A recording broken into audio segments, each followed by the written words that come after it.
बिस्मिल्लाहिर्रहमानिर्रहीम। आज हम डिस्कस करेंगे टाइप्स ऑफ मैकेनिज़्म। तो टाइप ऑफ मैकेनिज़्म दो तरह के होते हैं। उसमें फर्स्ट वन जो होता है वो होता है फ्री रेडिकल और दूसरा नंबर होता है आयनिक और पोलर मैकेनिज़्म होता है। अब इसमें सबसे पहले हम डिस्कस करते हैं फ्री रेडिकल मैकेनिज़्म को।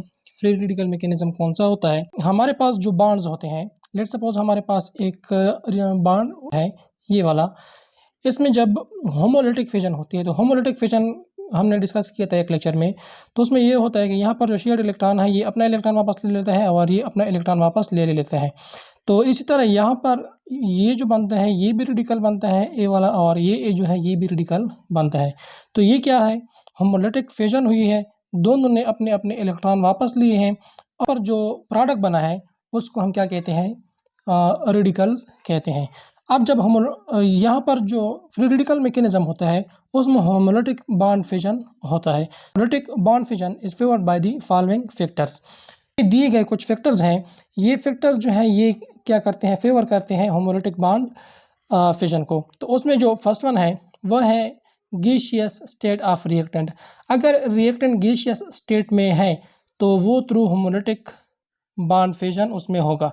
अगर नॉन पोलर मॉलिक्यूल है, नॉन पोलर का मतलब ये है कि लेट्स सपोज हमारे पास एक मॉलिक्यूल है H2 है, ये इसके बीच में बॉन्ड है, तो इन दोनों की इलेक्ट्रोनेगेटिविटी क्या है? सेम है। अब सेम इलेक्ट्रोनेगेटिविटी की वजह से इसमें ना पॉजिटिव चार्ज आ रहा है ना पार्शियल नेगेटिव चार्ज आ रहा है, कोई भी पोलर इसमें नहीं बन रहा। तो इसी तरह से जो मॉलिक्यूल होते हैं वो क्या होते हैं? नॉन पोलर मॉलिक्यूल होते हैं। तो इनमें क्या होगा? होमोलिटिक फिजन होगा। Presence of energy in the form of UV, sunlight, heat etcetera.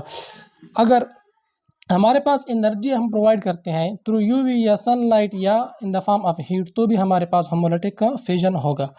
या अगर हमारे पास क्या हो?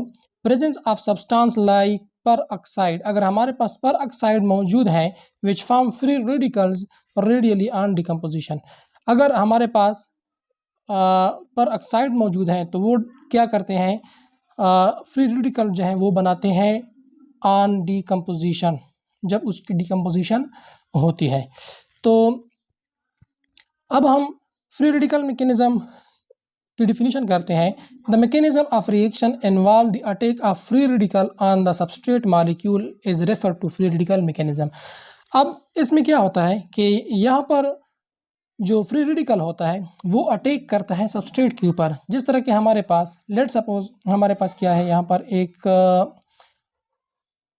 सबस्ट्रेट मॉलिक्यूल है और यहाँ पर ये क्या है? एक फ्री रेडिकल है। अब ये फ्री रेडिकल क्या करता है? जब इसके ऊपर अटैक करता है तो इस तरह जो मैकेनिज्म होता है उसको हम क्या कहते हैं? फ्री रेडिकल मैकेनिज्म कहता है। तो फ्री रेडिकल मैकेनिज्म में क्या होता है कि जो फ्री रेडिकल होता है वो अटैक करता है सबस्ट्रेट मॉलिक्यूल के ऊपर। अब नेक्स्ट इसमें हम बात करते हैं इन्वॉल्व्स 3 स्टेप्स। जो फ्री रेडिकल होता है उसमें कितने स्टेप्स होते हैं? 3 स्टेप्स होते हैं। उसमें जो फर्स्ट वन होता है वो होता है इनिशिएशन, सेकंड वन जो होता है वो होता है प्रोपेगेशन, और थर्ड वन जो होता है उसको हम कहते हैं टर्मिनेशन। जो इनिशिएशन होता है वो क्या होता है? It involve the production of free radical by irradiation heat by carrying out reaction in the presence of initiator such as peroxide। तो इनिशिएशन में क्या होता है? इनिशिएशन में फ्री रेडिकल की फॉर्मेशन होती है। फ्री रेडिकल की फॉर्मेशन होती है, किस तरह से होती है? या अगर हम उसको के ऊपर रेडिएशन पास करें या उसको हम हीट दे दें या वो जो रिएक्शन है उसको हम in the presence of initiator में हम क्या करें? रिएक्शन को कैरी करें। या जिस तरह के हमारे पास क्या है? पर ऑक्साइड है। तो इनिशिएशन में अगर हम एग्जांपल देखें तो लेट सपोज ये क्या है? हमारे पास ब्रोमीन का एक मॉलिक्यूल है, Br2 है। यहाँ पर मैं लिख लेता हूँ Br2। इसको हम इस तरह भी लिख सकते हैं कि ये एक ब्रोमीन है, ये बॉन्डेड है सेकेंड ब्रोमीन के साथ। अब यहाँ पर जब हम इसको यूवी लाइट इसके ऊपर पास करते हैं तो ये जो बॉन्ड है ये होमोलिटिक फिजन के थ्रू इस तरह से ब्रेक हो जाता है। जब ब्रेक हो जाता है तो ये 2 ब्रोमीन रेडिकल प्रोड्यूस करता है। इस तरह से ये एक ब्रोमीन रेडिकल बन गया प्लस ये दूसरा ब्रोमीन रेडिकल बन गया। इस तरह से ये हमारे पास क्लोरीन है तो इसको हम इस तरह से लिख सकते हैं तो इसके ऊपर भी जब हम यूवी पास करते हैं या सनलाइट में, या इसको जब हम हीट देते हैं, तो ये कन्वर्ट हो जाता है क्लोरीन और रेडिकल में। तो ये जो फर्स्ट स्टेप है इसको हम कहते हैं इनिशिएशन, हम कहते हैं। जो सेकंड स्टेप है उसको हम कहते हैं प्रोपगेशन स्टेप। तो इसमें क्या होता है, the free radical form in the first step may generate a new free radical when attach the substrate, when attack the substrate। अब यहाँ पर क्या होता है, प्रोपेगेशन में जो ब्रोमीन है रेडिकल है, ये पहले ही स्टेप में बन चुका था, यहाँ पर ब्रोमीन रेडिकल बन चुका था। अब ये ब्रोमीन रेडिकल जब इस सबस्ट्रेट मॉलिक्यूल के ऊपर अटैक करता है, इसके ऊपर अटैक करता है, तो यहाँ पर एक नया रेडिकल प्रोड्यूस होता है। तो प्रोपेगेशन में क्या होता है कि जो पहले से बना हुआ रेडिकल होता है वो सबस्ट्रेट के ऊपर अटैक करवाता है और एक नया फ्री रेडिकल जो होता है सबस्ट्रेट से वो प्रोड्यूस करवाता है। अब नेक्स्ट क्या होगा, ये जो रेडिकल बना है, इथाइल रेडिकल जो बना है, ये ethyl radical next bromine molecule, ये ब्रोमीन मॉलिक्यूल है, ये रेडिकल नहीं है, ये ब्रोमीन मॉलिक्यूल है। अब ये ब्रोमीन मॉलिक्यूल के ऊपर अटैक करवाएगा और ब्रोमीन रेडिकल बनाएगा। अब एक ये भी रेडिकल बना है और ये भी रेडिकल बना है। This process continue in indefinite number of ways until these occur an end of the chain of propagation। तो यहाँ पर एक चेन रिएक्शन सा प्रोड्यूस होता है। तो एक रेडिकल दूसरे के ऊपर अटैक करवाता है, उससे फ्री रेडिकल बनाता है और वो वाला दूसरे मॉलिक्यूल के ऊपर अटैक करवा के नया क्या बनाता है, फ्री रेडिकल प्रोड्यूस करवाता है। अब थर्ड स्टेप क्या होता है, जो थर्ड स्टेप है वो है हमारे पास टर्मिनेशन। टर्मिनेशन में क्या होता है, occur destruction of free radical either by combination of two free radical same or different or by disproportion। तो टर्मिनेशन में जो फ्री रेडिकल पहले से बने हैं, फ्री रेडिकल जो पहले से बने हैं उसकी डिस्ट्रक्शन होती है, वो ख़त्म हो जाते हैं। किस तरह से ख़त्म हो जाते हैं, या तो वो एक दूसरे के साथ कंबाइन होते हैं, सेम भी एक रेडिकल भी एक दूसरे के साथ कंबाइन हो सकते हैं और डिफरेंट भी एक दूसरे के साथ कंबाइन हो सकते हैं, या बाय डिसप्रोपोर्शन रिएक्शन कि ये हमारे पास क्या है, एक फ्री रेडिकल है और ये दूसरा फ्री रेडिकल है, ये दोनों सेम हैं, ये दोनों सेम फ्री रेडिकल है। अब ये दोनों जब रिएक्शन करते हैं, कपल करते हैं, तो ये क्या बनाता है, ब्यूटेन बनाता है। क्या बनाता है, ब्यूटेन बनाता है।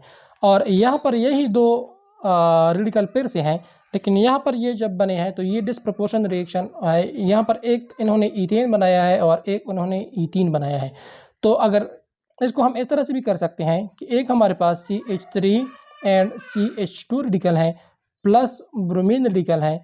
अब यहाँ पर ये दोनों जब मिलते हैं, ये दोनों डिफरेंट रेडिकल हैं, तो यहाँ से बनेगा CH3 CH2 एंड Br। तो इस तरह से भी हो सकता है। तो टर्मिनेशन स्टेप में क्या होता है कि जो पहले से बने अब रेडिकल हैं वो सारे रेडिकल क्या हो जाते हैं, ख़त्म हो जाते हैं, टर्मिनेट हो जाते हैं। It is possible to terminate chain reaction of free radical by adding inhibitor like benzoquinone, phenol, amine, nitric acid। तो जो चेन रिएक्शन होता है फ्री रेडिकल का, उसको हम ख़त्म कर सकते हैं, उसको हम टर्मिनेट कर सकते हैं, स्टॉप कर सकते हैं। किस तरह से स्टॉप कर सकते हैं, अगर उसके अंदर हम इनहिबिटर डालें। इनहिबिटर क्या हम डाल सकते हैं, जिस तरह के बेंजोक्विनोन है हमारे पास, फिनोल है, अमाइन है, नाइट्रिक एसिड है, ये हम ऐड करके क्या कर सकते हैं, इसको हम टर्मिनेट कर सकते हैं। अच्छा, अब हम बात करते हैं आयनिक और पोलर मैकेनिज्म।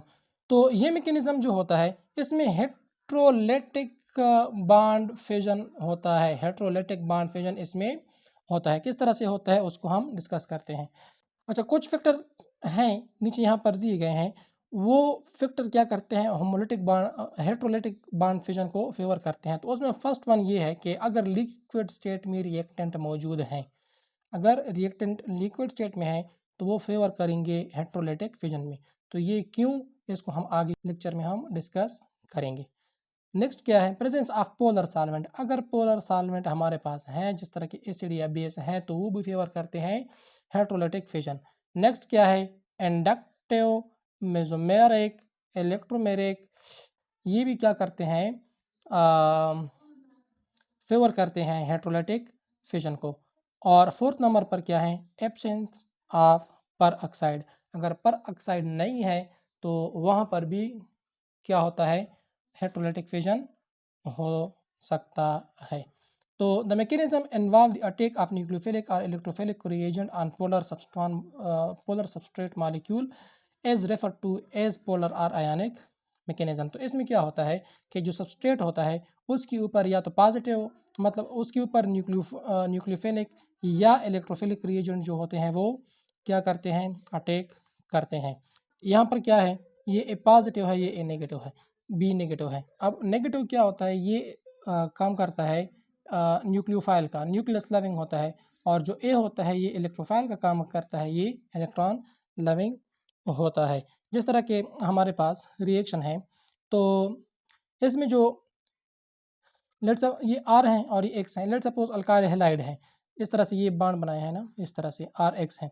तो फर्स्ट स्टेप में क्या होता है, बॉन्ड ब्रेक होता है, बॉन्ड की ब्रेकिंग होती है, इलेक्ट्रोलाइटिक बॉन्ड फिजन होती है। तो एक इसमें क्या बनता है, आर पॉजिटिव बनता है और एक इसमें एक्स नेगेटिव बनता है।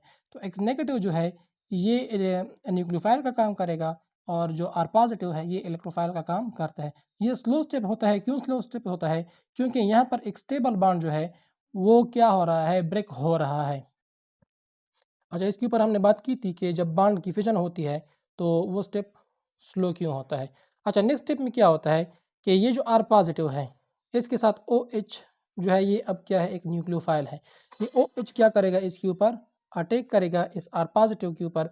ये फास्ट स्टेप है। क्यों फास्ट स्टेप है, क्योंकि ये कार्बोकेटायन है और ये ओ एच नेगेटिव आयन है, तो जो दोनों आयन होते हैं ये अनस्टेबल होते हैं।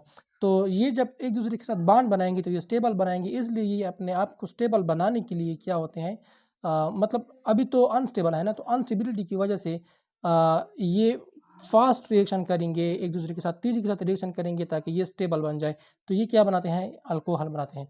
यहाँ पर लेट सपोज ये क्या है, आर जो है ये CH3 है और ये OH है, तो यहाँ पर ये क्या बन गया है, इथानॉल मीथानॉल बन गया है। ये क्या बन गया है, मीथानॉल बन गया है। अच्छा, an intermediate state is favour in which the old bond is broken and then only a new bond is formed in at same time। अच्छा, इंटरमीडिएट स्टेट क्या होता है, ये तो टू स्टेप रिएक्शन था ना, ये टू स्टेप रिएक्शन था। अब यहाँ पर हम एक रिएक्शन करते हैं ये वाला, ये वन स्टेप रिएक्शन है। अब वन स्टेप रिएक्शन जो होता है उसमें क्या होता है, इंटरमीडिएट की फॉर्मेशन होती है। तो इंटरमीडिएट में ये होता है कि लेट सपोज ये हमारे पास एक इंटरमीडिएट है, ये हमारे पास क्या है, एक इंटरमीडिएट है। जिस तरह के यहाँ पर मैं ये लिख लेता हूँ कि RX है ना, RX, ये RX पे का बॉन्ड पहले से बना था। अब OH जो है, OH ये आ रहा है, इसके ऊपर अटैक करवाता है। जब इसके ऊपर अटैक करवाता है तो यहाँ पर इंटरमीडिएट बनता है। तो इंटरमीडिएट किस तरह से बनता है, ये R जो है इसके साथ इसका बॉन्ड जो होता है वो भी वीक हो जाता है और यहाँ पर OH जो है ये इसके साथ एक वीक सा बॉन्ड बना लेता है। तो इस तरह से जो मॉलिक्यूल बनता है उसको हम कहते हैं इंटरमीडिएट। और इंटरमीडिएट जो होते हैं इसकी एनर्जी बहुत ही हाई होती है और ये क्या होता है, अनस्टेबल होता है और ये डायरेक्टली फिर कन्वर्ट हो जाता है किस चीज़ में, प्रोडक्ट में। अब यहाँ पर क्या होता है कि ये जो बाण है, ये बाण ब्रेक हो जाता है और ये बाण जो है ये रह जाता है, ये लीव हो जाता है। ये जो एक्स है ये लिविंग एटम होता है, लिविंग ग्रुप होता है, इसको हम कहते हैं लिविंग एटम या लिविंग ग्रुप है। ये लीव कर जाता है और इस तरह से यहाँ पर, और यहाँ पर ये क्या बना देता है, एक मॉलिक्यूल जिसको हम कहते हैं लेट सपोज ये है हमारे पास मिथानॉल है या इथानॉल है। आर जो है उसको उसके ऊपर डिपेंड करता है, CH3OH है तो मिथानॉल है, या अगर हम ये C2H5 है तो फिर ये क्या है, इथानॉल बन जाता है। तो ये टू मैकेनिज्म होते हैं ऑर्गेनिक रिएक्शन में। तो उसमें जो पहला वाला होता है उसको हम कहते हैं फ्री रेडिकल मैकेनिज्म, उसके ऊपर भी हमने बात की। और दूसरा वाला होता है आयनिक या पोलर मैकेनिज्म, उसके ऊपर भी हमने बात की कि ये दोनों क्या होते हैं और किस तरह से ये परफॉर्म करते हैं। तो थैंक यू सो मच।